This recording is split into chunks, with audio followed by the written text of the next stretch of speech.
The other day, Strava provided me with my 2020 year in sport, a review of all my activities from the previous year. I thought it would be fun to download the dataset and dig a bit deeper to review my cycling journey over the last year. Let's get into it and see what the numbers and trends are for 2020. In total, I logged 267 rides, or riding about every 3 out of 4 days, for a total of 6,816 kilometers traveled. My shortest ride was just under 3 kilometers. I'm not sure where I went or why I tracked that. And my longest ride was 266 kilometers when I biked the Pacific Marine Circle route in May. That took just over 11 and a half hours to complete. Total elevation gain was 2,600 meters. I also rode 4 centuries, or 4 rides over 160 kilometers.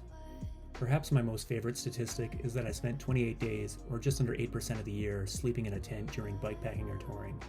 Total elevation for the year was 82,830 meters, or the equivalent of 10 times up Mount Everest. In terms of timing, I spent about 312 hours cycling, which is slightly more than 13 days in the saddle over the last year. This is equal to 3.6% of the year on a bike. Let's take a quick look at the numbers by each month. January and February.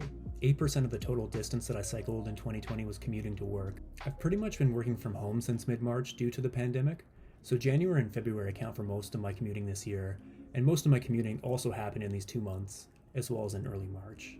March and April. When the pandemic hit in mid-March, and we were advised not to congregate anymore in large groups, I began to cycle to fill my free time, and I actually started this channel as I had a bunch of old footage from cycling tours that I hadn't done anything with. I also purchased my gravel adventure bike that I was planning to use on a 7-month bikepacking trip.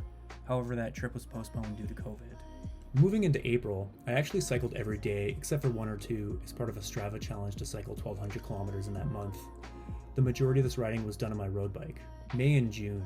In May, I decided to take up mountain biking and purchased a specialized stump jumper, which was probably the best decision I made all year. Most of my riding in May was mountain biking or gravel biking, except for the longer ride I mentioned earlier. July was my biggest month of cycling this year with over 1,500 kilometers traveled. I took 4 weeks off from work to bike back up Vancouver Island, as well as the Sunshine Coast, and I also spent a week with friends cycling up to Hornby Island. August.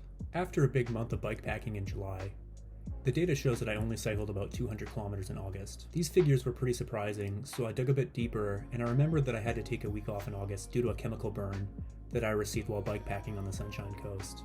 I got a pain in my behind, and it's just really painful to ride. Every time I get out of the saddle, it's like I have to yell a little bit in pain. My spouse and I also spent about 2 weeks teleworking in the Kootenays, staying with her uncle. Although I brought some other bikes with us, I never touched them, and I spent most of my time mountain biking with her uncle, hence the low kilometers for August. September was my lowest month in terms of distance covered for a few reasons. First, I had injured myself mountain biking at the end of August and had to take a week off. Second, my spouse and I spent most of the weekends out of town car camping or traveling within the region. Moving into October and December, with the rain starting to come, I've been focusing more on mountain biking and leisurely cruises around on my touring bike. For 2021, my goal is to bike 10,000 kilometers. I think it'll be doable, but I'll definitely need some motivation in the winter months. I've also signed up to complete the BC Epic 1,000 bikepacking race in June. It's a 1,000 kilometer with 11,000 meters of elevation ride from Merritt to Fernie. Obviously, I'm not going to be competitive, but I'm wondering if I might be able to finish it in 4 or 5 days. I also have a goal for completing a double century, which would be 320 kilometers this year. A potential route could be from Tofino back to Victoria. It's hard to find a relatively flat route around here, but this would be about 2,000 meters of elevation, which is 600 less than the bigger ride I did earlier this year.